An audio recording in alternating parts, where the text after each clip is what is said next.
ఉద్యోగ సంఘాల ఐక్యత వర్ధిల్లాలి వర్ధిల్లాలి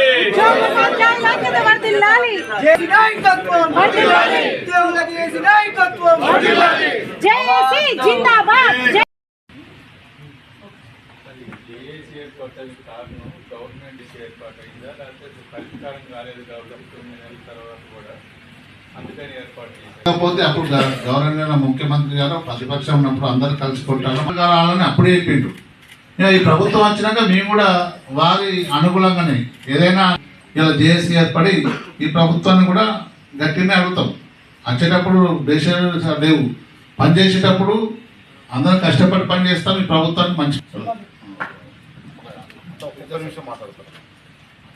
ఉపాధ్యాయ కార్మిక మరియు పెన్షనర్ల సందర్భంగా ఈరోజు పాల్గొనడం జరిగింది.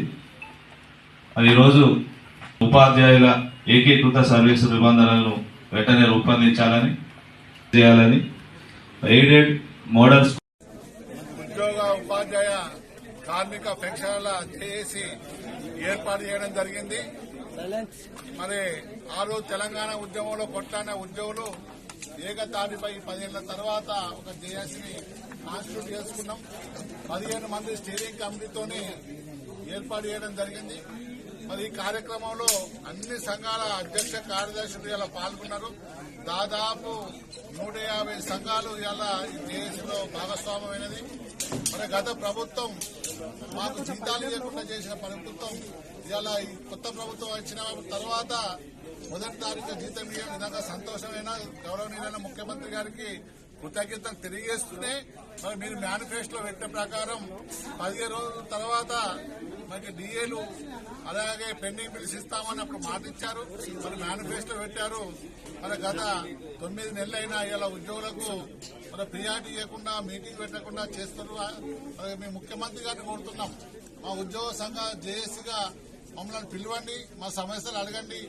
ఇలా 4 డిఏలు పెండింగ్ ఉన్నాయి, ఇంకొక 5వ డిఏ కూడా వచ్చే క్రమంలో మరి సిపిఎస్ అయితే మీరు మా ప్రభుత్వం వచ్చాక రద్దు చేస్తాన్న సందర్భాన్ని మీకు గుర్తు చేస్తున్నాం.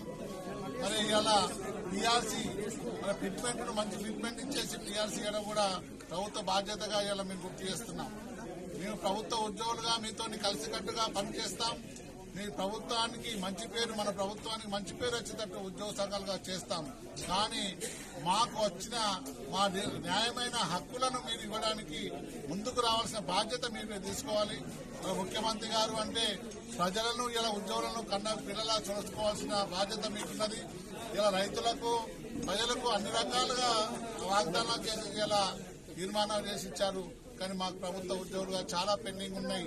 మమ్మల్ని పిలిచి మాకు న్యాయమైన డిమాండ్స్ ను మీరు అమలు చేస్తారని త్వరలోనే మా ఆశాభావం వ్యక్తం చేస్తున్నాం. ఇలా జేఏసీగా 10-15 రోజులలో మళ్ళొక సమావేశం ఏర్పాటు చేసుకుని అన్ని సమస్యలను మాట్లాడుకుని అన్ని జిల్లాలను ఏకీకృతం చేసుకుని అన్ని సమస్యల సాధన సదస్సుగా చేసి జేఏసీలో అన్ని సమస్యల హక్కుల కోసమై పోరాడడానికి సన్నాహం చేస్తున్నాం. జై తెలంగాణ, జై హింద్.